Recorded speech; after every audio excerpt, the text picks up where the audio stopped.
series on Turkey. My name is Sinan Ciddi. I am the director of the Institute of Turkish Studies based at Georgetown. My colleague Gönül Tol, Dr. Tol, she'll be coming in the next 2 minutes. She asked me to start so as not to delay you any further.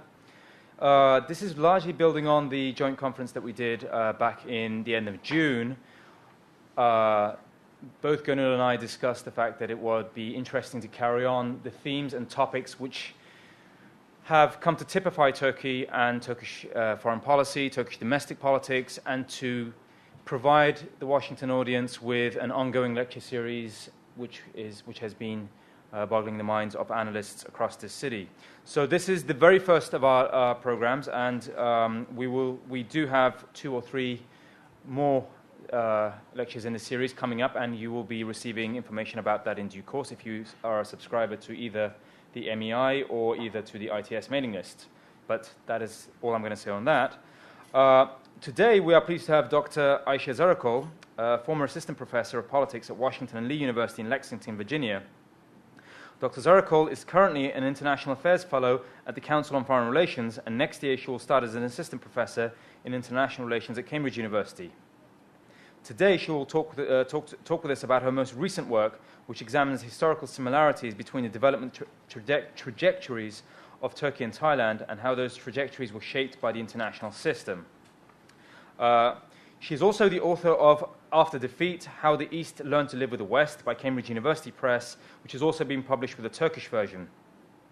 Her research articles have appeared or are forthcoming in journals such as International Studies Quarterly, European Journal of International Relations, Review of International Studies, International Relations, Journal of Democracy and Nationality Papers. So that's as much as I'm willing to say. Dr. Zarakol, thank you for coming.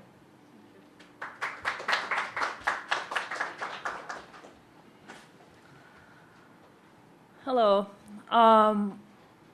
So the talk is titled Turkey and Thailand, Unlikely Twins, which is the name Journal of Democracy gave this article I wrote with Duncan McCargo, who's an expert on Thailand. This first, let me explain why I'm not talking about Turkey and Syria, Turkey and the Middle East, but rather bringing this very, I assume what you find to be a puzzling and surprising comparison to your attention. These 2 countries are a continent apart. Turkey is, as you can see and as most of you know, is between Asia and Europe. Thailand is on the other side of the continent, by the Pacific. Turkey is predominantly Muslim. Thailand is predominantly Buddhist and is still a monarchy. Turkey is a republic. So why am I juxtaposing these 2 countries and calling them twins? Well, it actually started some years ago, kind of an accident. I had just come off my book project comparing Turkey, Japan, and Russia. I was looking for a new idea to work on. And I was driving to the airport. I was driving from Lexington to Roanoke, which is a 45-minute ride. And I was listening to BBC News. And I heard on the radio that in Thailand, some protesters had taken over the airport. And I'm a little ashamed to admit, I didn't really know anything about Thailand at this point. Most Turks don't really think about Thailand. I think what most Turks know is that there was a tsunami there. That's about it. And there are some beaches, right? This is what people know. But BBC described the protesters and said they were urban, they were middle class, they were highly educated, and they wanted the elected government out. So you can see, this is actually after the coup, but I'll get to that. And this reminded me very much of.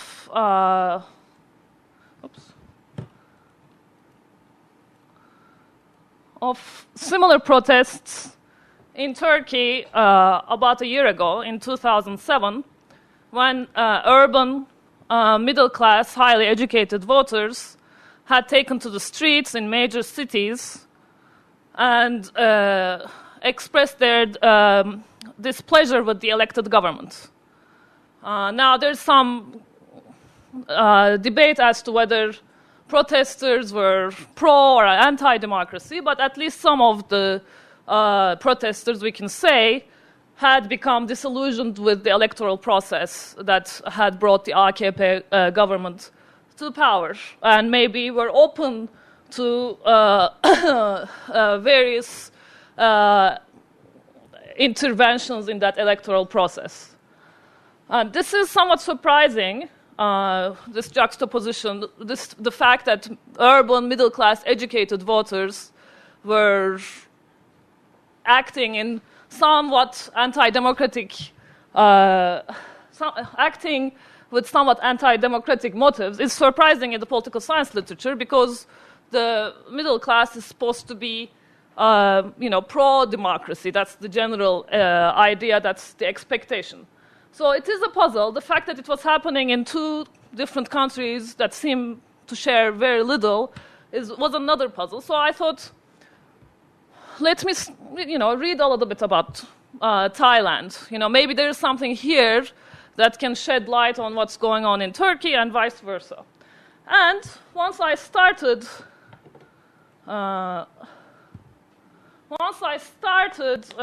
learning about Thailand, I found out that there was a lot that was similar.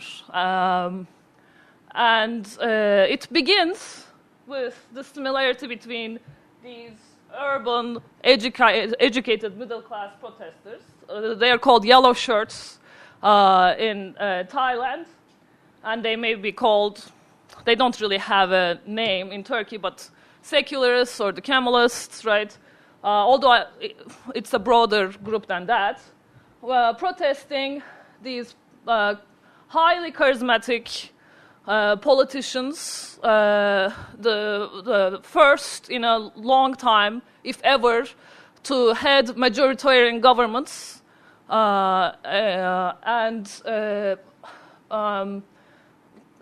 politicians that seem to represent large swaths of the country, and are democratizing in one way, but are criticized for being too authoritarian in other ways, right? So this is the beginning, the tip of the iceberg. So you have protests and charismatic politicians, both from relatively humble backgrounds. But it goes even further than that, right? So, so you have these urban, middle-class educators on the one side. You have the benevolent leader mythology, which in Thailand is embodied by the king, who's still alive. He's the longest serving monarch in Thailand and in the world. And he's supposed to be a champion of the poor and a champion of democratization in Thailand, even despite the fact that he has tolerated and collaborated with military interventions for most of his reign. And, you have Atatürk in Turkey, again, a champion in the mythology, a champion of the people, pro-democracy, but during his lifetime, a single-party ruler, and there is a nation-building mythology around these figures. And there's a lèse-majesté law in Thailand. You cannot criticize the royal family. Similar laws attached to Atatürk in Turkey. You have the military in both cases that are relatively trigger-happy, more so in Thailand. We'll get to that. And you have also, in both cases, the judiciary, which has often intervened in the process, democratic process, dissolving parties. Again, more active in Thailand, but still the parallel is there. And there are these relatively ineffectual parties that represent these interests in both contexts, the Democrats in Thailand and the People's Republican Party, CHP, in Turkey. So these are the social forces on one side, and in both contexts they have crystallized in the same manner. And on the other side you have, as I was saying, charismatic leaders with parties that speak to the rural hinterland, but more than that. And I'll talk a little bit about that in a moment. Now, if you know anything about Thailand, you know this guy, Thaksin Shinawatra, is no longer in power, whereas AKP and Erdogan are still in power, but that's just in name only. His sister, Yingluck, is the current prime minister. And I'll tell you the story of how that happened. But so it's, as you can see, it's a similar narrative unfolding. It's weird, right? Well, how did that happen? Okay, so let's backtrack a little bit. Okay, so if we go back to the 19th century, these two countries, it turns out, are not so different. The Ottoman Turkey is the successor to Ottoman Empire, which was one of the few Asian powers not formally colonized by Europe, and so is Thailand. Thailand is a successor to Siam, again escaping formal colonization. But that doesn't mean that 19th century was not a traumatic time for these countries. It was. We can talk more about that later. The way both countries responded to European encroachment is top-down modernization, bureaucratization, centralization. These enlightened monarchs, right, like Second Mahmud II, or King Rama IV Mongkut. Some of you may know the fictional version, The King and I, right? So you have these westernizing reforms introduced from the top down. And this idea of we're behind the West, the state must act so that the society can catch up with the West, starts getting ingrained in the national psyche in 19th century as a result of this. Now, when in Turkey, in 1922, the monarchy is abolished. There's a transition to the Republican period under the rule of Atatürk, Mustafa Kemal Atatürk. In Thailand, the military, bureaucratic counterparts don't go as far, perhaps because Thailand is spared World War I, and there is no window of opportunity to take down the monarchy altogether. What they do is stage a coup and introduce a constitution. So Thailand becomes a constitutional monarchy in 1932. But what's happening, again, similar trajectory. The modernization project started over by the enlightened monarchs is taken over by the military bureaucratic elite. In Turkey, you have single-party rule. In Thailand, you have military rule. Single-party rule in Turkey lasts until 1950. I'm simplifying a lot of things, by the way, just to make the comparison a little clear.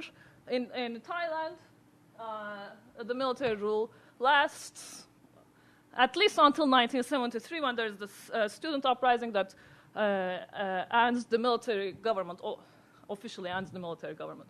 And some of these differences, the two countries do exhibit some differences. Some of them, I think, can be attributed to their geopolitical position and international pressures. And, for instance, the transition to the multi-party rule in Turkey.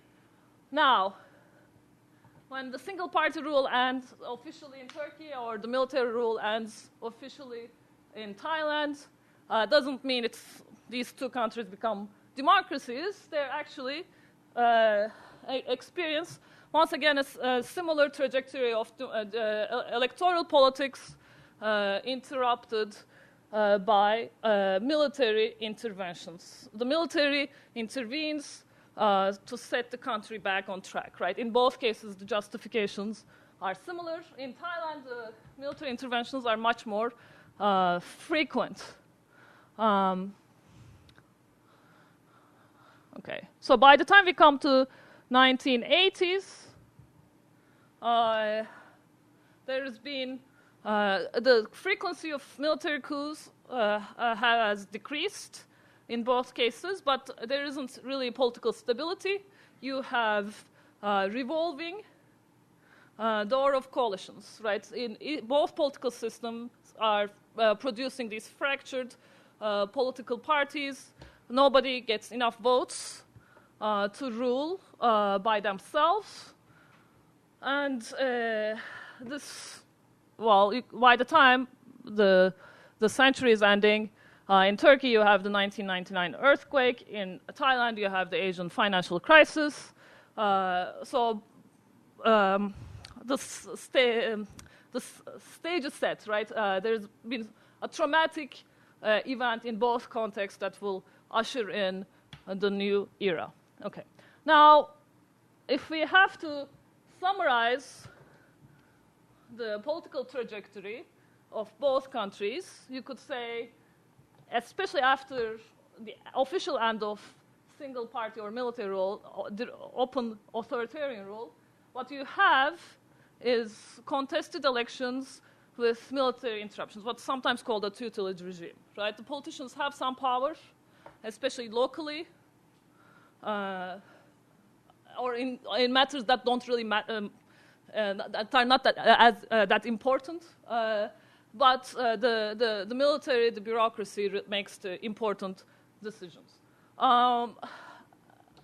And this is produced by these similar approaches to political and economic development. So an initial period of top-down enlightened modernization, then state-led development with its military bureaucratic vanguard that really believes its mission is to save the country by modernization. And that state, that military bureaucratic vanguard creates its own middle class with the same values, right? What is called the middle class in Turkey, the people who are protesting now, as opposed to the new middle class, this is a state-generated middle class. Most of the people who are associated with that middle class have relatives who work for the state or work for companies that were promoted by the state. So the values that those middle class values are the state's values. An ideal Thai or ideal Turk is someone who believes in modernization, secularism, etc., etc. You can fill in the blanks. Now, partly because of international pressures, and because so much of the national identity of these countries hinges on keeping up with the West, right? Both elites kind of rather begrudgingly, but almost inevitably have to introduce liberalization into the mix, because that's where the international system has moved, and also for economic reasons, of course. So after the 80s, in both contexts, you have economic and political liberalization. This is not the first instance. I mean, I don't mean to say this is state-led development that it was socialist development. There was always some degree of capitalism in both systems, but the state was picking, winners and losers in terms of industrialists. So after the 80s, in both contexts, you have economic liberalization, and that starts producing its own winners. That is what's going on, and that's what's behind what's happening now. Okay, now, as I said, the Asian economic crisis hit Thailand right before we entered the new millennium. Another economic crisis hit Turkey after the earthquake in the beginning of the new millennium. So the existing parties, not that they were popular before that, but lost much of their very little credibility. And there was a vacuum which was filled in both cases by these parties under the leadership of these charismatic leaders, Tayyip Erdogan and Taksin Shinawat. And so in 2002, you have AKP winning majority for the first time in a long time in Turkey. And TRT, Thai, Rock Thai Party, Thais Love Thai, winning elections in 2001. Now, interestingly, I mean, this is one of the many weird parallels. Both leaders were actually banned from politics at the time their party won elections. Erdogan had a political ban because he had been in prison for reciting this poem that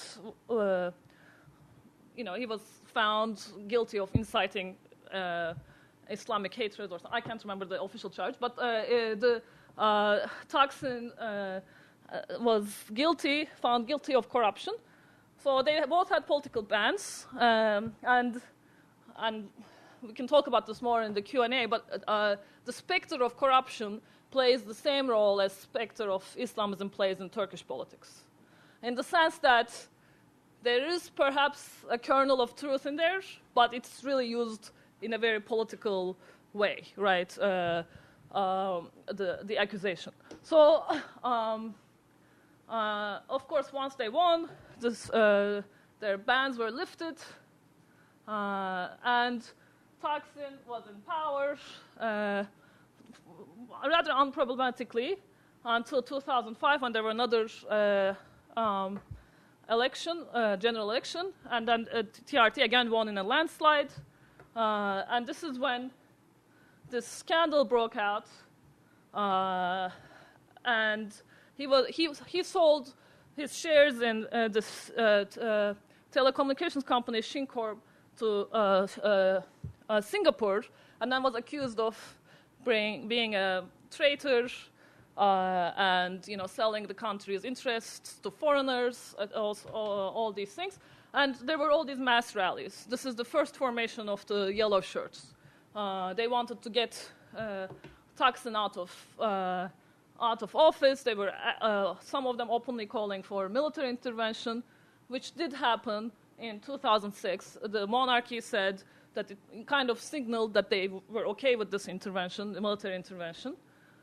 And Taksin was ousted. He was also accused of wanting to secretly privatize the Thai monarchy, having no respect for Thai values and Thai national identity. So we see some similarities. In 2007, July 2007, AKP again won for a second term, like the TRT, again in a near landslide. There was no coup in Turkey, as you know, but there is allegations that this was a period before 2007 that there may have been a coup. Now, this Ergenekon process has gone so out of control that I have no idea anymore, but let's split the difference, right? Some people were probably guilty and others weren't, right, for purposes of argument. So there is we can assume that there were some people who wanted a coup at the very least in this period, but it didn't happen. What did happen were similar mass rallies against AKP, and there was a military warning. The military warned AKP that they should be more respectful of country's bedrock principles, one of which is secularism. So as you can see, a picture is emerging, right? We can start thinking of Thailand and Turkey as kind of each other's counterfactuals, like the what-if scenario. What if the military had intervened in Turkey, and what if the military had not intervened in Thailand? What would have happened? I should also say that economic policies of these two leaders and parties were rather similar. Taksin called himself the managerial prime minister, but they both pursued populist policies that were popular with the rural and the urban poor, but at the same time were very business friendly. So they were well liked by both business communities and also the poor. So similar policies and similar worries about whether are they secretly trying to transform the country into something else, something different than it has been. Now, getting back to our counterfactual scenario, what we see in Thailand is after the coup, TRT, Thai Rak Thai Party, is dissolved. There's a new constitution in 2007. Thaksin came to power at the time when Thailand had one of its most liberal constitutions, which was written in 1997. So there was a belief among the royalists, the military, the bureaucracy, that it was too liberal. It was producing politicians like Thaksin, so they wrote this constitution kind of like Turkey's 1982 constitution that's supposed to keep a check on electoral politics by having all these, constraints, loopholes. But it doesn't seem to have worked. Okay, so this will be familiar to the Turks in the audience. What did TRT do at the moment it was dissolved? It became PPP. And again won the elections under the leadership of this guy, Samak. And Thaksin was charged with corruption. He escaped to England. While PPP was dissolved. And what was the charge? Samak, in addition to being a politician, he was a famous chef. And he was on this cooking show, so he was accused of corruption for, taking TV channel money while he was in office or something. And they dissolved the PPP. Well, what happened? There was a period of unrest, right? At this point, Thaksin supporters, the red shirts, now they had formed their own group. They started getting fed up. They started taking to the streets. The military and the police were not as nice to the red shirts as they had been to the yellow shirts. So this is the period of violence that you may remember from the news. But PPP had formed into another party, and then another party. PTP, and won the elections under the leadership, once again, of Thaksin's sister, Yingluck. So neither the party dissolutions or the coup seems to have produced the intended result. We can talk more about that in a moment. Now, with the AKP, what do we see? There are more protests after the first election over headscarves. Then there's a Supreme Court case against AKP, in which AKP narrowly escapes dissolution. Funding is cut in half. So again, what if scenario continues, right? The counterfactual. Then AKP starts taking on its own enemies, I suppose. The start of the Ergenekon trials in 2008. By the way, I'm sorry, not everybody knows what Ergenekon trials are. There's an accusation in these trials that the military, some members of the bureaucracy, ex-military journalists, etc., had conspired and participated in activity that was designed to entice the military to step in. So it's basically a coup plot. So is the sledgehammer, Balyo's accusation. And in 2010, AKP changed the constitution, made some amendments that allowed AKP to take some control of the judiciary away from its traditional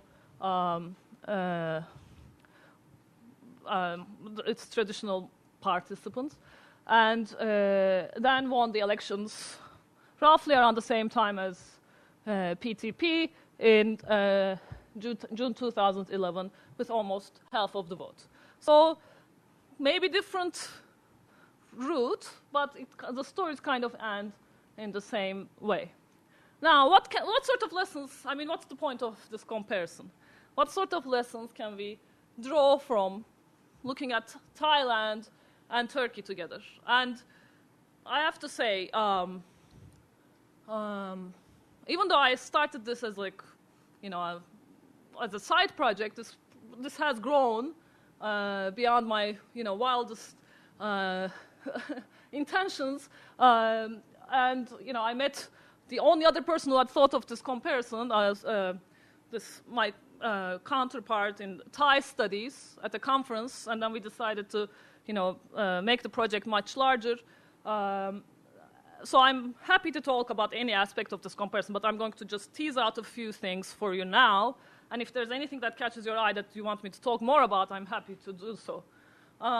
Okay, so the first lesson is what I decided to call Weebles wobble, but don't fall down. Now, I came up with the comparison in Turkish. This is called Hacı Yatmaz in Turkish. Then I found out the same thing is called Weeble wobble or something in English. And my husband was making fun of me because apparently my pronunciation of this word is particularly funny. So I apologize. But anyway, Weebles wobble, but don't fall down. What is this? This is a toy, right? You remember this toy maybe from your childhood. You can push it. You can, slam it as hard as you can. But it won't fall down. In fact, it will bounce back even faster if you push it a lot. Why? Because of structure. It's built that way. So the first lesson of the Turkey-Thailand comparison is that there has been a structural change in these countries. The social forces in both countries have changed drastically.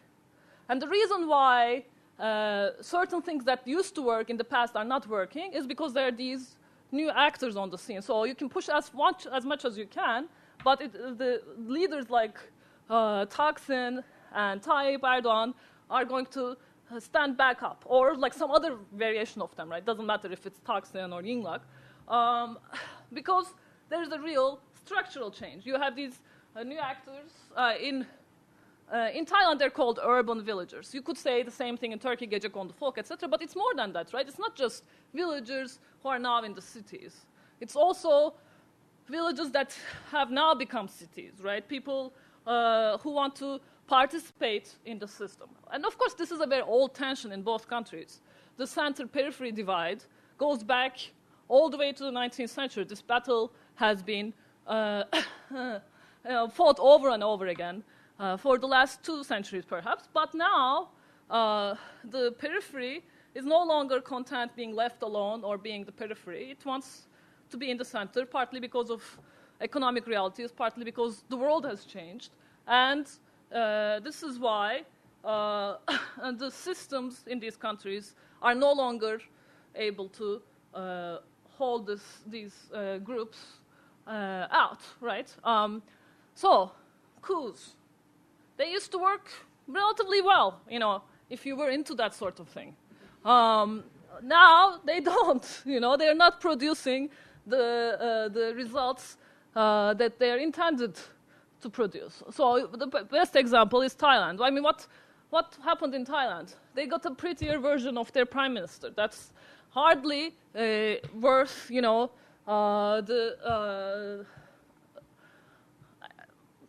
the economic cost. I mean, the coup was a bloodless coup. It was advertised as such, and it was. The violence happened later. But so you had like people giving flowers to the soldiers, etc. But Thailand did take a economic hit. Compare to its neighbors and compare to Turkey. Now, Thailand is less affected by things like coups or natural disasters than like other countries because they're somewhat used to it. It's part of their reality. But still, it did hurt Thai economy. The biggest hit that they took, despite the fact that the tsunami was right before, was really after the coup. Why? Because the Thai economy is actually very similar to the Turkish economy, or at least it was until 7 years ago. There's a big service sector. They really make a lot of money from tourism. It is an economy ready to, it's a second-tier economy about to take the flight, or but it really needs foreign investment. all of these things were hurt by first the coup and then the political instability that followed. Whereas Turkey has been doing well compared to its what could have been and its neighbors and others, I suppose. Another, the structural change, the fact that there are these new actors and they're not, going back, means that you have to be somewhat careful as how you use the judiciary to act as a, check on electoral politics.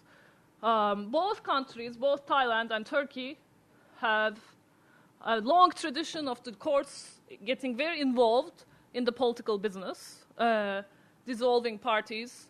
As I said, in Turkey, this is far less often, but still a lot. I mean, more than 20 times, right, parties have been dissolved. And in Thailand, they do it every other year almost. I mean, the current party, PTP, almost got dissolved in July. But it is, once you politicize the judicial system so much, right, then you actually lose the ability to use it as a genuine structural constraint on electoral politics, because then it becomes an issue of whoever is in power will just use the judiciary for their own ways. So what is happening, right? And this should be a lesson for Thailand. In Turkey, the constitutional reforms in 2010 has allowed, as I was saying, for AKP to influence the judiciary much more. And now the judiciary seems to serve a new master, right? Because it's not an objective actor in Turkish politics. But it is very difficult to argue, let's go back to before 2010, because it wasn't an objective actor before 2010 either, right? Its objectivity has been compromised probably to the point of beyond recovery. So in Thailand, the same thing could happen if Thaksin and his clones stay in power longer. They're already trying to change the constitution. They're already trying to unravel the 2007 constitution that was designed to keep them out of power. Why? Because they have the social base, right? The structural politics, the structural reality of these countries have changed. At the same time, we can also ask a question of how much do constitutions matter? Thaksin came to power and abused it somewhat, let's be honest. At the time when Thailand had a very liberal constitution, they are still in power. It has a very illiberal constitution. AKP came to power under the 1982 constitution. Right, constitutions do matter. I'm not going to say they don't matter at all, but in the face of, social structural reality, maybe not as much as we'd like to think. Okay, so these are some of the lessons we get from using the countries as each other's counterfactuals. Now, I wish, and I'm sure many of us wish, that this was a story where a two-tier system is dismantled by democratizing forces, and we all ride happily into the sunset in our very democratic, very economically successful, wonderful countries, right? Like, I wish that was the story. But that's not the story. What is happening in Turkey and in Thailand is, again, somewhat similar, right? What you have is a dangerous, I would say a dangerous combination of a historically overly aggressive patriarchal state that thinks it knows best, coupled with nationalistic identity that is somewhat paranoid about the international system. That system that exists and is a product of the interaction of the international system with Turkey and Thailand in the last 2 centuries. When you put a charismatic populist leader into the mix, the longer they stay in power, that becomes like a very dangerous mix for future of democracy. So what? The traditional checks in the system are not working because they had already been politicized to a dangerous degree. Okay, so now I put together some quotes. We can talk about who. You can try to guess who said it. So democracy is a good and beautiful thing, but it's not the ultimate goal as far as administering the country is concerned. Who said that?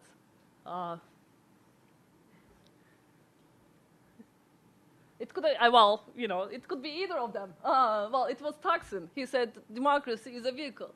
The corresponding quote from Erdogan is democracy is like a streetcar. When you come to your stop, you get off. Now, to their credit, they also have said many things that are pro-democracy, right? It may be problematic to just draw attention to that one quote, but I just want to say, I just want to underline the fact that as nostalgic as the old urban middle class is being, trying to hold onto the system that no longer exists and can exist, there are genuine reasons to be worried about the combination of the Turkish and Thai state with the new social forces. The other one, where in the world is a single-party government called a dictatorship. What's wrong with it when people have faith in me? This was also Taksin, but Erdogan could have said it, right? He always gets angry when he's accused of, being too authoritarian. He says, we speak for the people. The people want us. 1 out of every 2 people voted for AKP in the last regime, last election. And Erdogan says we will not let anybody disrupt this harmony. The last one I want to highlight, because I want to segue into one more thing that's similar. Terrorists in the south are nothing but petty thieves.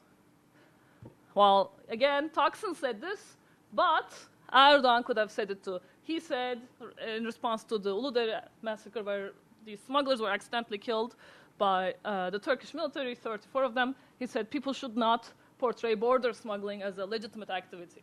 And one of his ministers said, they were just smugglers. It's not so bad that they got killed. There's this dangerous potential in both these countries. And also, I want to say, not just in Thailand and Turkey. I see this as kind of a trend. We see similar tendencies in, Hungary, right? The current prime minister. There are a number of countries where politicians that represent genuine populist support are not necessarily proving to be like these great democratizers that we would want them to be. And where is this most evident? Both Turkey and Thailand, again, weird, I know, but it's true, have secessionist groups in the south, a big thorn on their side, the Muslim insurgents in Thailand and Kurdish insurgents in Turkey. I would argue that the reason why they have these problems goes back to the centralization problem that lies at the heart of these countries' problems.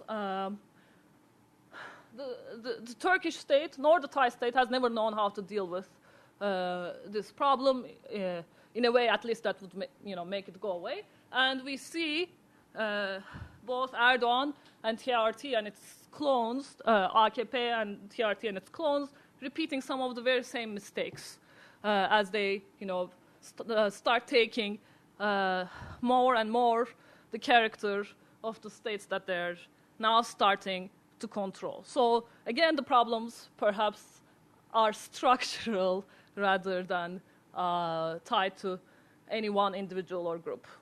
So I'll stop there, and I'm I should say, if you find this interesting, we just had a short piece come out on similar themes in the Journal of Democracy, and I have, this should give you an idea of how long it takes for academic publications to see the light of day. I have an article that I wrote before I even met Duncan McCargo that was accepted in last year at 2011. That's coming out in 2013 International Studies Quarterly. That looks at the historical trajectory of these countries, 19th century stuff. If that interests you, email me. I'm happy to share it.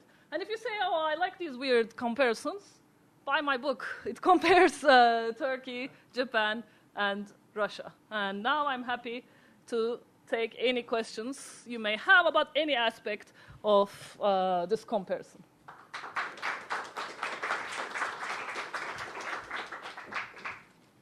Yes. What we'll do is, I guess we can open up the floor to questions, and we have a microphone going around. So when you get it, please state your name and just a brief affiliation of who you are.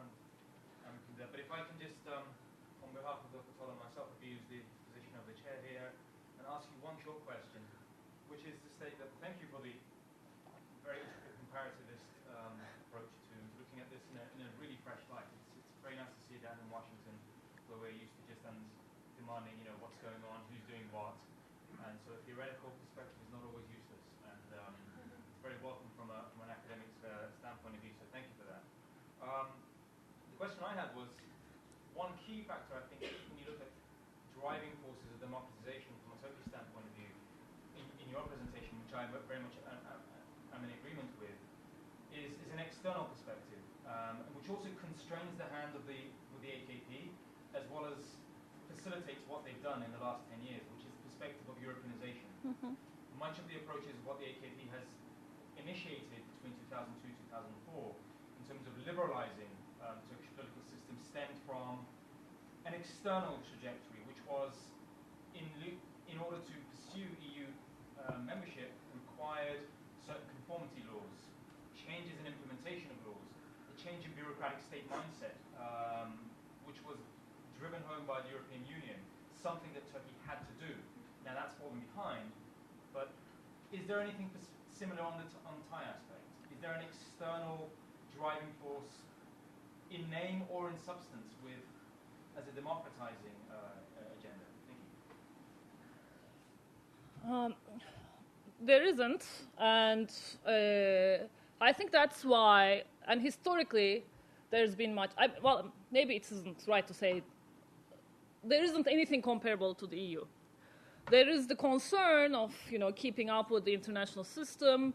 Thailand is, takes pride in the fact that it was not a colonized country, just like Turkey does, and, has this image of having, westernized, modernized early. So it wants to keep up with the norms of the system. It's part of, the Western alliance, etc. So it does care to some degree about its image, like Turkey does. But there isn't this European Union, we must get into Europe type of dynamic that's driving Thailand. And I think that accounts for many of the small differences that we see, right? The fact that Turkey became a republic, Thailand stayed a constitutional monarchy.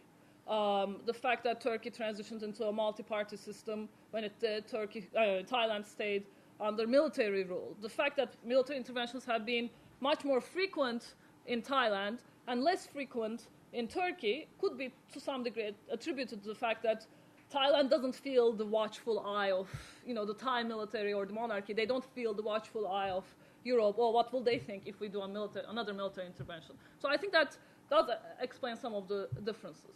Now, I think I do want to say one more thing about this international dimension. I think the international system has helped democratization in some aspects, like with the EU process, democratization in Turkey. But it has also hurt democratization in Turkey. There were many social forces, for instance, in Ottoman Empire, that we would recognize as, proto-capitalists or proto-democrats. And these forces were kind of crushed by the weight of the state, because the state legitimized itself by saying, we must Westernize, we must Europeanize, and we cannot do this in a haphazard way. We're already behind. The state needs to do this, right?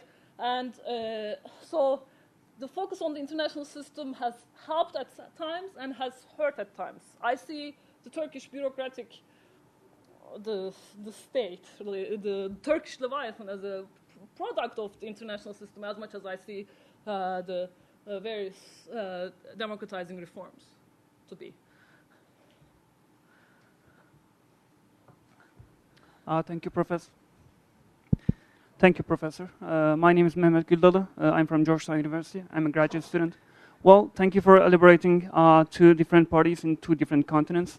What I want to ask is, you said that both AKP and TRT, if I'm mistaken, please say, they have just been increasing their electoral basis. Although they have lots of problems in their political environment due to judiciary affairs, due to the military power in their countries, they've sustained their power. Moreover, they increased their electoral basis. How could they maintain that power? How could they increase their electoral basis in such a turmoil? Thank you. Well, I think because the social base is real, right? You know, for instance, TRT, the Thai is accused of vote buying, which perhaps does happen. But what really, attracts Thai voters to TRT and its various reincarnations is the fact that this party seems to speak for them. It seems to understand their concerns. It tells a story of upward mobility. It tells a story that you don't have to be the Bangkok elite in order to succeed, and it was in the leader, right? They kind of see themselves, and I think that is real. That now, like with the Weeble Wobble, right? The more force, as I was saying, you apply, the more it bounces back. I think the coup and the various dissolutions or the near dissolutions actually has actually solidified this base even more around these bases, even more around these parties, right? There were no red shirts in Thailand protesting in the streets, but because this is not a segment of the population that typically protests. And they were after the second, reincarnation of TRT was dissolved. So, I mean, we didn't see AKP supporters protesting on the streets. Why? Because it didn't happen in Turkey, but it could have, right? It could have, and then we would have, I think, people who were angry because people, for the first time, feel an ownership in the state. Now that they had a taste of that feeling, you take it away, they are not going to go back to, how things were before because they got a sense of what it means to be, to feel like you're being represented. I don't know if they are represented, but at least to feel like you're represented. Hi, I'm Yıldız. I'm coming from SETA. I have a question. It's relevant both of these countries, Turkey and Thailand. We called the 90s as a lost decade in Turkey also because of politics and economics, coalition government. And what do you think about the economic crisis? Do they have an opportunity for shaping country structure and democracy also? Consolidation. The current economic crisis? No, in 90s, the end of the 90s. Oh, okay. So let me get this right. You are asking how much of a role the 90s played in producing what happened. I think, it's the economic crisis, the earthquake. There was a violent episode in Thailand involving student protests.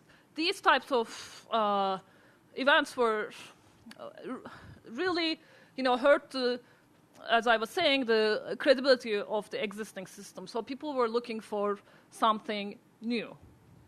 So I think they did play a big role. Now, when Thaksin, I'll use the Thailand example because it's less treacherous for me to speak through Thailand.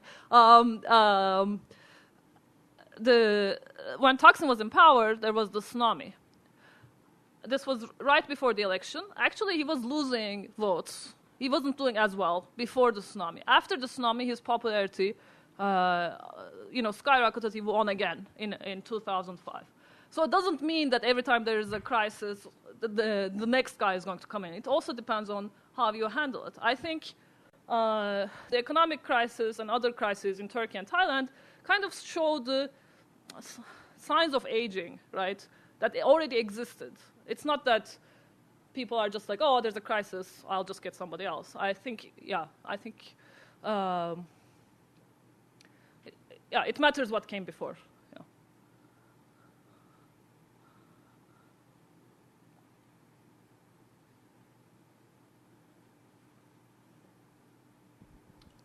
Thank you very much, Professor, for a very interesting comparative study. From my own experience, I mean, the two twins that I would immediately co-join, given their historic supranational role, super-constitutional role by the military, and also the fact that they're Islamic countries, are Turkey and Indonesia. I thought you were going to say Pakistan. No, Indonesia. And interestingly, in the context of Thailand, in your comparative studies, have you looked at all at Indonesia, and particularly in light of what is now a very balkanized political environment in Indonesia, where there are a multitude of parties competing for power, and there are effectively coalitions to all intents and purposes, whether they be at the cabinet level or, since '97, forming governments in and of themselves. And I wonder, have you looked at Indonesia? Have you identified any differences in the trajectory of Turkey and Indonesia? And perhaps it's another area of study for you in the future. Yeah. No, I have not looked into Indonesia. I have to confess that my interest is like in this very small niche, which just luckily enough for me happens to consist of big countries, of countries that are not Western but were not colonized. It doesn't mean that I'm not interested in other countries, but I like making comparisons because I think 19th century was a turning point in state formation. So that's really what has interested me thus far. But I think that doesn't mean that comparisons cannot be made. Now, what I know about Indonesia is that their foray into democratization is later than both countries. So some of this trajectory could provide helpful in terms of what may come, what may be next in store for them. For instance, Egypt is another country that we may compare. It's another country where the military has been active. The judiciary now is trying to take over the role that the military used to play, but with the same pitfalls that you may see in Thailand and Turkey or Pakistan, as I was saying. So I will read more about Indonesia and see how much of this applies. But I think some of these dynamics between social forces versus military bureaucratic elite will travel to other contexts. Or if we're talking about, for instance, the influence of the judiciary against a changing social demographic, we could even bring Israel into it, right? Like where the Supreme Court is really trying to keep the balance in the face of a changing Israel, but how long can they do that, right? So there are that dynamic exists in many contexts.